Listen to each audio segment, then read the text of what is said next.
Makai, how much is your first wholesale deal? 13,000. How old are you, bro? I'm 19. And how long did it take you to make that 13K? About 3 months.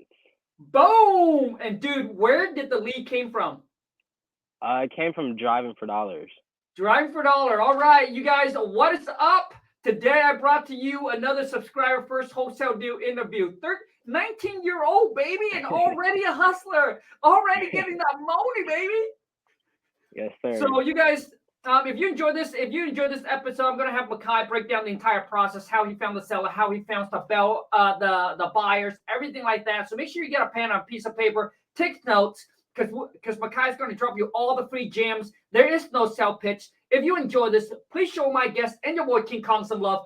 Boom! Smash that thumbs up. If you're new to the channel, welcome to the family. Let's rock and roll. And Makai, what is the catchphrase, baby? Let's go get this money. Okay. You know it. Okay, Makai, before we get into you explaining about the deal, dude. First off, man, let's a little bit about yourself. You're only 19. Are you planning to go to college? All of that, and how do you discover wholesaling, bro? Yeah. So I actually discovered wholesaling just scrolling through TikTok. I came across it just seeing your videos and a few other people, just their videos. Appreciate you, dude. Thank you for the love, for the support. Appreciate you, man. So now you're 19. Are you planning to go to college, dude? No, so I actually didn't go to college. I actually just decided to get my license as soon as I graduated high school. Okay. And Oh, yeah. You get your realtor license. Oh, yes, sir. Yes, sir. Dude, and where are you based out of? I'm in Illinois.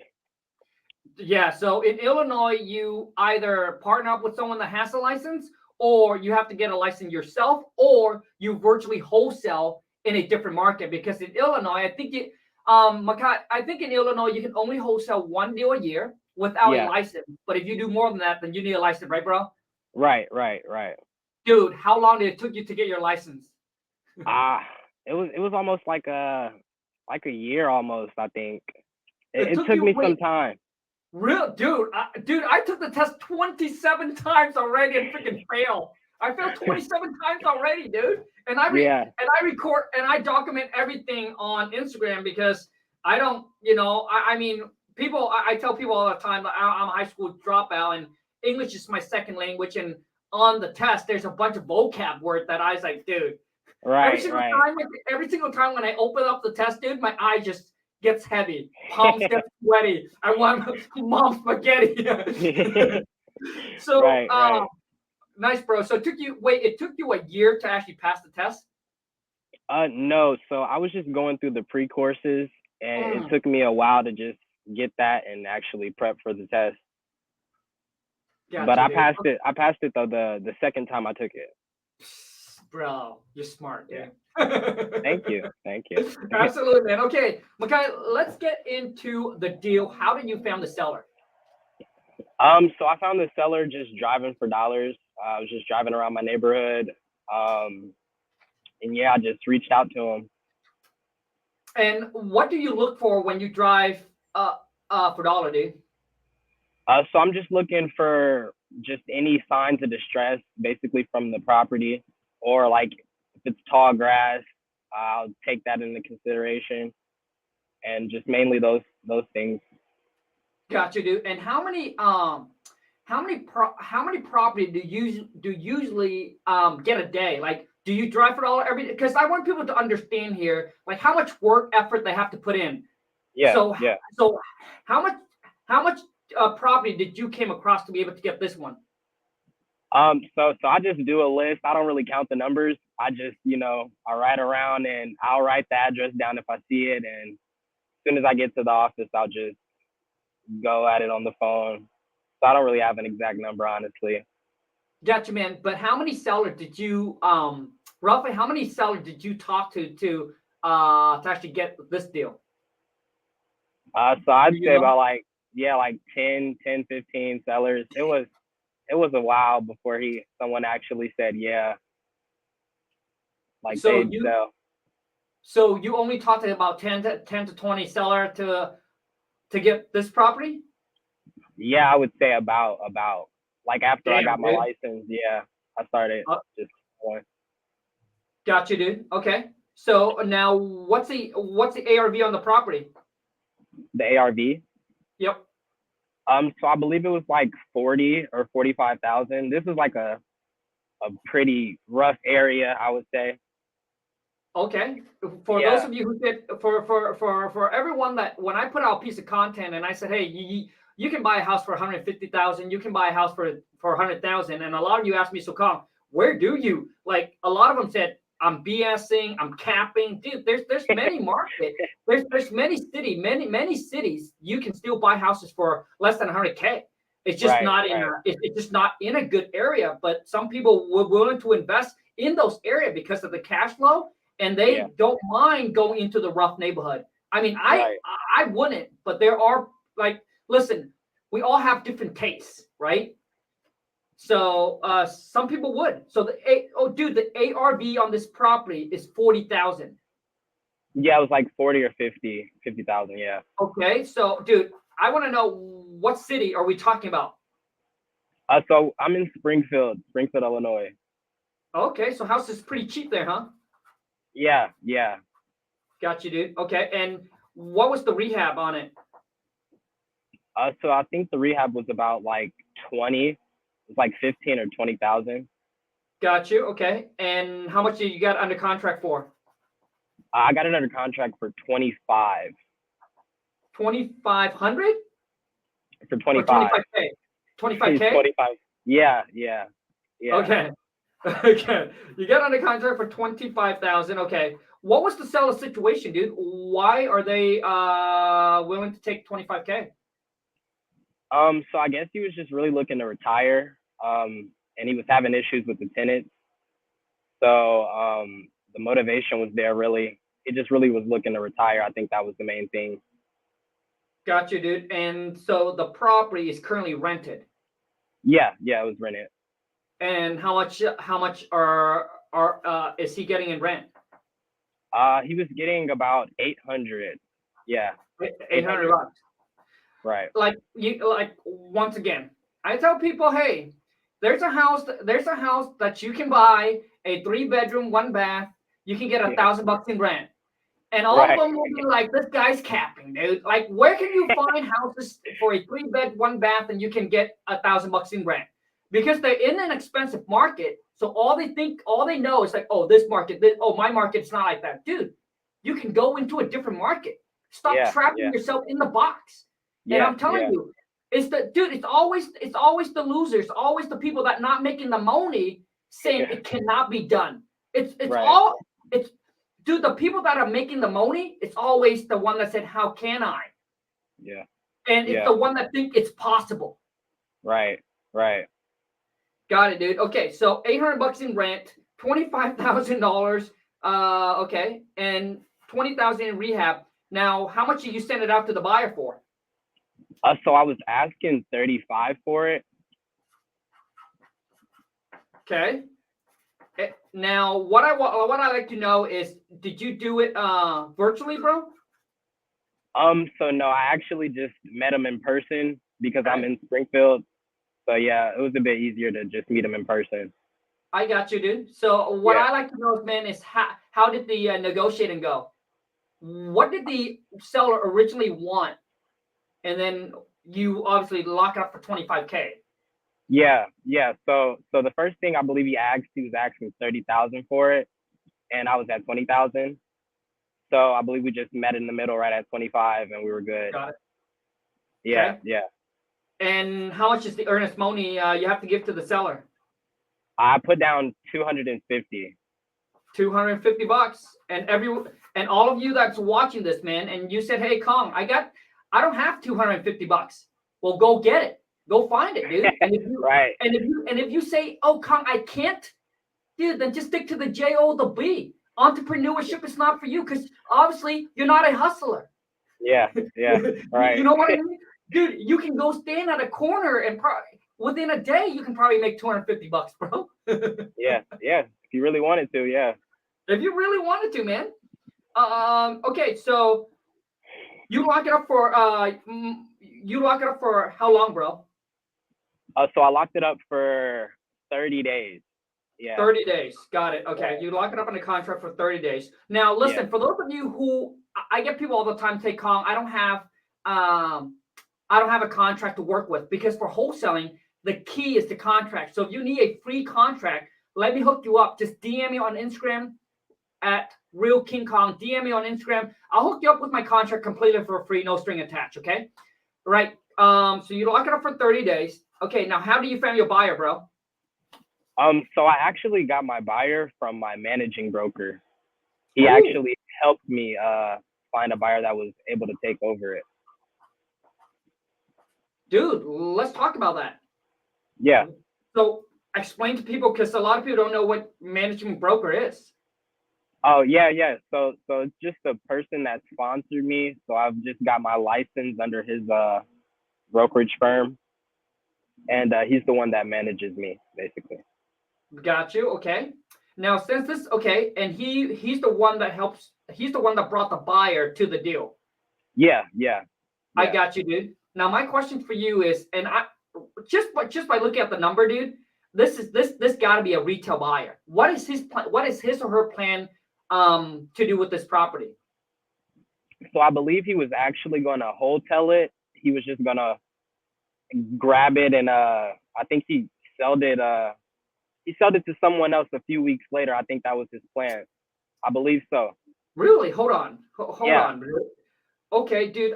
I just want to know if there's a margin in here. You lock it up on a contract for $25,000. What did you end up selling to the buyer for?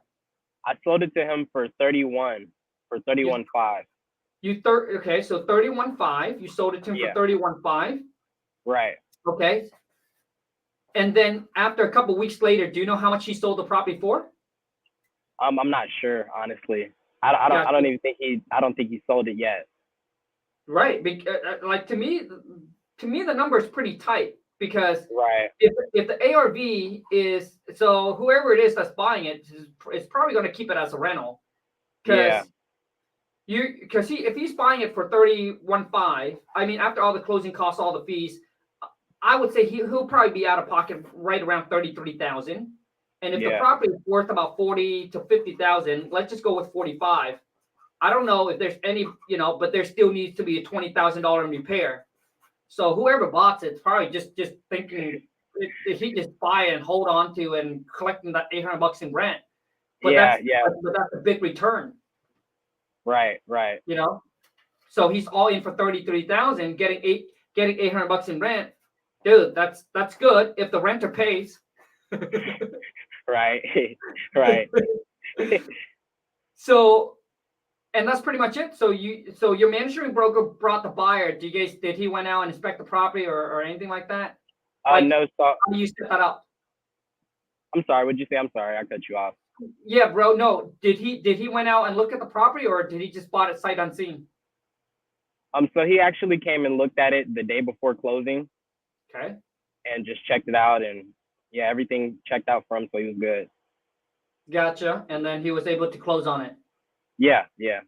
Okay. So he actually signed the assignment contract with you even before he went and inspect the property. Right. Yeah. Dude, now how much non-refundable did he put down? What's his deposit? I think it was like $500. It was $500. That's it, dude? Yeah. Okay, bro. Just an FYI in the future. Now, did you ask for more, or what's the situation with that? Yeah, no, I didn't ask for more. I believe the only reason I asked for 500 was just so it could cover, the seller side if he ever backed out. Yeah, I got you, dude. Okay, so, and this is the issue with a lot of you that are starting out, is that basically, one, you're just excited just to get the deal done. Number two is you're afraid that you ask too much, and you might piss the buyer off, and you might lose on a buyer.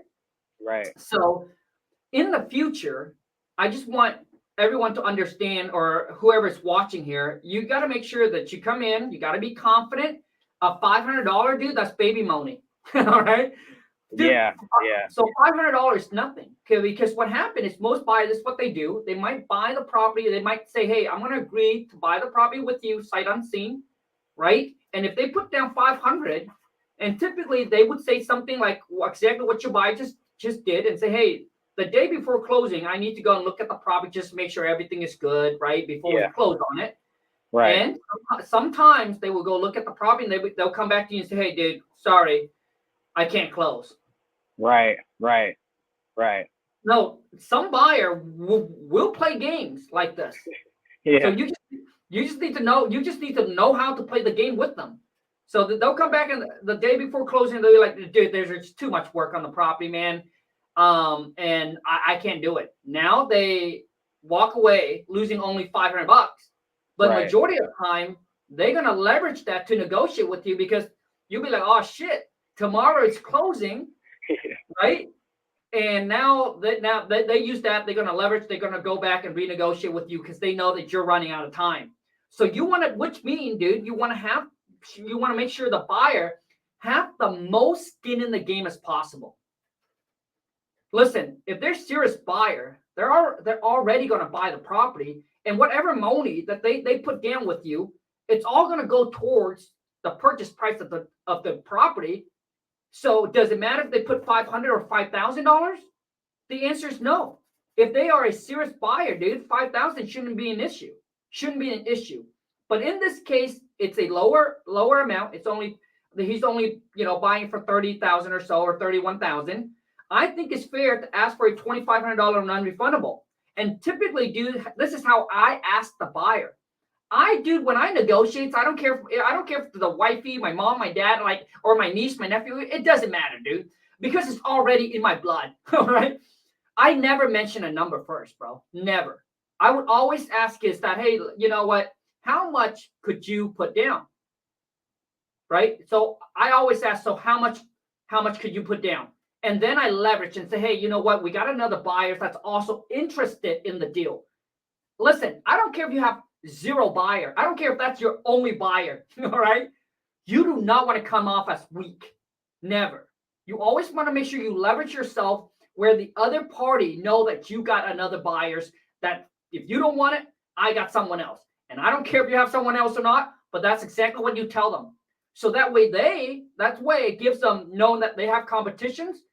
There's going to be a fear of loss to the other party, and they're going to come in, dude, and you'll be surprised.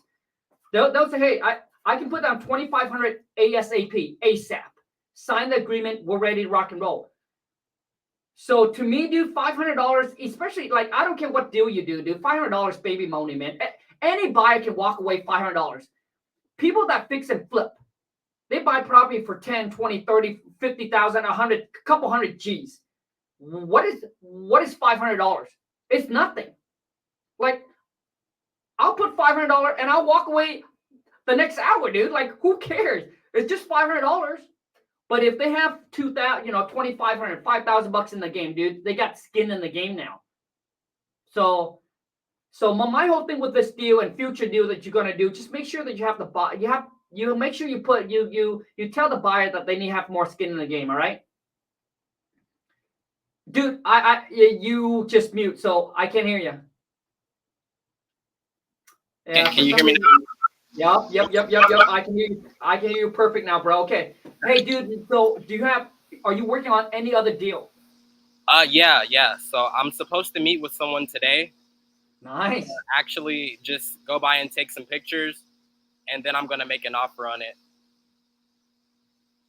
Okay. Hold on a second. Yeah. You're meeting with the seller today. Yeah. At the property. Right. Okay, so this is an offer appointment. Yeah. So I'm really just going to take pictures, and then I was gonna make an offer after I had went there and checked it out. Okay, I got you. Yeah. So basically you set an appointment to meet the seller in person. Yeah. And then you're just gonna go take pictures. Are you gonna make the offer? Are you gonna make the offer right there on the spot, or are you gonna go back and? Yeah, I was gonna go back and then just run it by my sponsor and everything, and then I was gonna make an offer. Oh, dude, no, bro. Like, you guys come home, man. Dude, honestly, bro, let me put you on a real game, bro, because what you're doing, dude, I'm telling you, like, especially in today's market, dude, there's so much competition. If you walk away from that appointment thinking that I'm going to go back, I'm going to do my research, and then I'm going to call the seller back to make an offer, dude, I'm telling you, sometime it's too late. Yeah. The seller might already have another buyer calling him, and boom, locking that property under contract over the phone. Or right after you leave, he probably meets up with someone else, and they're gonna lock it up in a contract. Dude, it's all about speed, baby. Right. So if I were you, dude, any appointment you go to, just don't waste time, bro. You gotta come and be prepared. So typically, I don't. So listen. So we were virtually wholesale. We lock everything under contract over the phone. Speed, right? And then if anything happens in between during the inspection period, we renegotiate. Yeah. But so we don't go and meet seller on appointment. But I'm saying for some of you, that's what you want to do. Is go meet seller appointment. You got to bring a contract with you, man. Bring the contract with you, negotiate right there on the spot, and lock that thing up. Even if let's just say you wanted to buy that property for $10,000 and the seller wants $12,000. Now you're only $2,000 apart, and the seller won't budge. Dude, don't care, man. Lock it up. Right. And I'll tell you why. Lock it up. Well, some of you be like, well, but I have to be at $10,000. And the seller wants $12,000. The number doesn't work. Dude, who cares? You're only $2,000 apart. Lock it up and then send it out to your buyer, and then you go back and renegotiate. During that period of time, dude, you build rapport with the seller, and then the seller start to like you, love you, and they already, through a week or week and a half in the process with you, bro. Yeah. Dude, you can negotiate and get them to drop $2,000, no problem. I'm telling you. So don't miss out on a deal just because you're only a few thousand apart. Lock it up, knowing that you can always renegotiate the deal once you find the buyer. Right. Okay. Dude, so the reason I say this is because I made the mistake when I first started. Is that I walk away from deals that I could have locked it up because we're 2,000 apart, 5,000 apart. Dude, even 10,000 apart, even knowing what I know today, even $10,000 apart, I lock it up and I renegotiate. I build the rapport, and then I renegotiate if needed be. Right. Man, so, dude, I do so much talking on this interview that I feel guilty, bro. No, you're good. I'm learning, man. I'm learning. Good, man. Hey, I appreciate it. So now it's your turn. Everyone that's watching, what are some tips, Makai? What are some tips and feedback, bro, that you can give to them? Because there's people that's struggling trying to get their first deal, man. Right. I mean, just the main advice I could give anyone is to just be consistent. Like, I've been trying to wholesale since I was almost 17 years old. Oh, damn. Yeah, I remember first trying to get a property under contract and just realizing I wasn't old enough to sign a contract. So I would just say, just stay consistent. That's the main thing. And not to think so much about it, because anyone can do it if you really just think you can do it. If you know you can do it, you can do it. You know what I mean? Yep. Dude, absolutely, man. And bro, I gotta say, man, I got massive respect for you. Because when I was 17, dude, I don't know what the hell I was doing. But when you're 17 and you already got your mindset straight, you want to be an entrepreneur, build your own business, dude. I got so much respect for you, bro. You're a true hustler, dude. I appreciate it. Love it, man. Okay, dude. So how can people connect with you and do deal with you, man? Yeah. So I'm on Instagram, Twitter. My Instagram is Makai Rose 3, and my Twitter is Makai Rose 3. And I'm not really on TikTok too much. I need to start making some content, but I'm not really on TikTok yet. Yeah, dude. Hop on TikTok, bro. So, man, how any last word that you want to say, that you want to tell the viewer, man? Let's go get this money. The best last sentence words that anyone could say on this show, man. Hey, thank you so much, everyone else. You guys, thank you so much for watching. And I agree with it, man. It's all about staying consistent and staying committed. And I think a lot of people don't understand the word commitment. It's like once you commit, there is no turning back. There is no A, B, or C, or D, dude. There's just one path, and that path is to get to success. Period. Done. Yeah. All right. There's no going back to the J, O, the B, or nothing like that. It's like you're in it to win it, man. Period. Yeah. So you guys, thank you so much for watching. Once again, if you enjoy this, please show my guests and myself some love. Smash the thumbs up. If you're new to the channel, make sure you smash the subscribe button. Turn on the bell notification. But if you recently closed your first wholesale deal, I love to bring you on the show as well. Just DM me on Instagram, but you got to show me the money, man. Show me the proof. Send me a picture of the checks. And let's rock and roll, baby. And let's what, dude? Let's go get this money. Thank you so much, man. I really appreciate you, dude. Take care, bro. Thank you for having me on, man. Yeah, thank you so much, dude. Appreciate you. Later, dude. You guys, thank you so much for watching. Until next time, take care and ciao. Oh, wait, I'm sorry. Wait. If you're still here, listen, if you, oh my gosh, this is awkward. Anyways, if you're looking to get started, if you're looking to close your first wholesale deal, if you need some help, some guidance, some more different strategies, all right, to help you get your first deal, or if you're looking to grow and scale your existing wholesaling business, maybe if you want to go virtual, right, and you don't know how, go to WTMclass.com. It's a 15-minute free training where I kind of break down the process, what wholesaling is, how I was able to build my team of 7 VAs, how I'm able to wholesale completely virtual, making about roughly over $100,000 a month doing it I spend about only 1 hour a day on my wholesaling business. And it all comes down to a system and team. So if that's something you're interested in, this is a free training. Go to WTMclass.com. That's it. Thank you so much, you guys. Take care and peace.